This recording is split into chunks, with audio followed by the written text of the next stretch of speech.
6 ILU. This week we'll have Sports with Fletcher, AHS Stories with Eric and Engler. and a Minute with McCalla. On to sports! Hey guys, how's it going? On Tuesday, we have varsity boys swimming at Lewis Central and a boys and girls basketball game at home versus Red Oak. On Thursday, we have varsity boys and girls wrestling, that is the Clorinda Triangular, and we have varsity boys and girls basketball at Clark Community. On Friday, we have varsity boys wrestling, that's the John J. Harris tournament, and that will go through Saturday. And then, on Saturday, we have varsity boys swimming, the Lewis Central Winter Classic, and we have girls varsity wrestling, that's the Atlantic Invitational. And finally, we close the week off with the Winter Formal.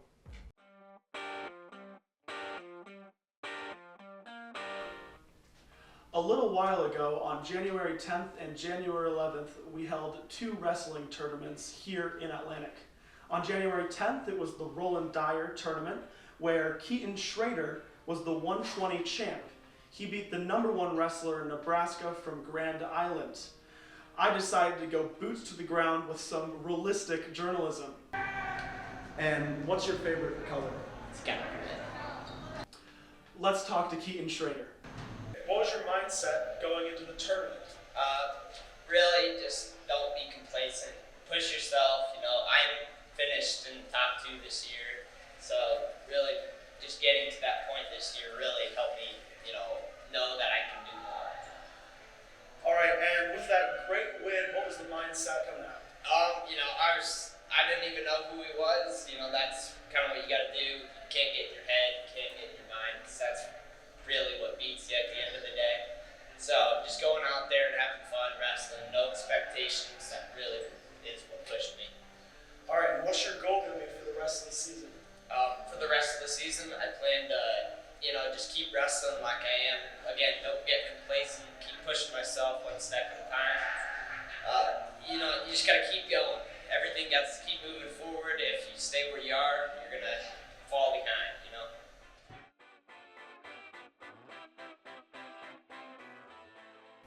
On January 11th, we had the David Keenan Youth Wrestling Tournament, where Kingston Flug placed 2nd in the 58 to 73 weight class. Let's go talk to Kingston. What were you thinking about before you were going to the wrestling meet? I don't know. Wrestling? Wrestling? Yeah? Anything else? Be my first pin ever. You're thinking about that? That's good. What were you thinking about after the wrestling meet? I'd go home and wrestle everyone in my family. You knew you're there. You did? Okay. And what's your goal for the rest of the wrestling season? To never get pinned ever again. Okay, that's a good goal. Alright, now can you show me your favorite wrestling move? Stand up and show me. Oh, okay.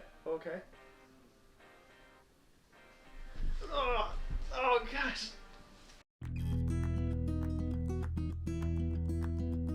Good morning and welcome back to the Story segment. Here's a quick look at some of the latest stories now on AHS Needle.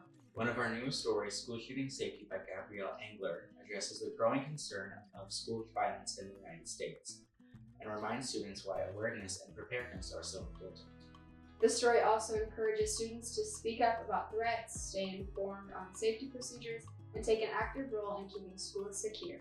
Another recent story shifts gears to sports. Girls soccer preview new head coach by Saige Coffman.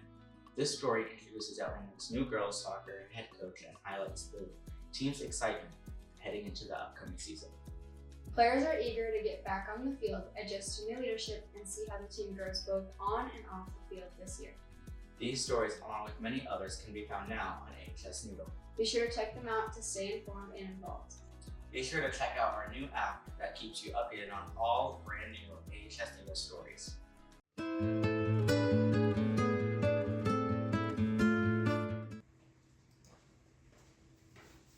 Hello, my name is Knox.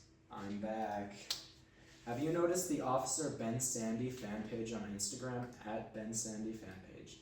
The Ben Sandy fan page is an Instagram account where student-submitted pictures get posted to appreciate our school resource officer. Now, they've been inactive for quite a while, and I couldn't book an interview with them. But I did with Officer Sandy, like that picture, I do too. He personally found the fan page at first odd, but his family found it quite funny, and they haven't posted in a while. Fan page, get on that please. I sent you an excellent picture, I hope you like it. Also, Ben, I don't appreciate pointless questions. Yo, how's it going? What's up?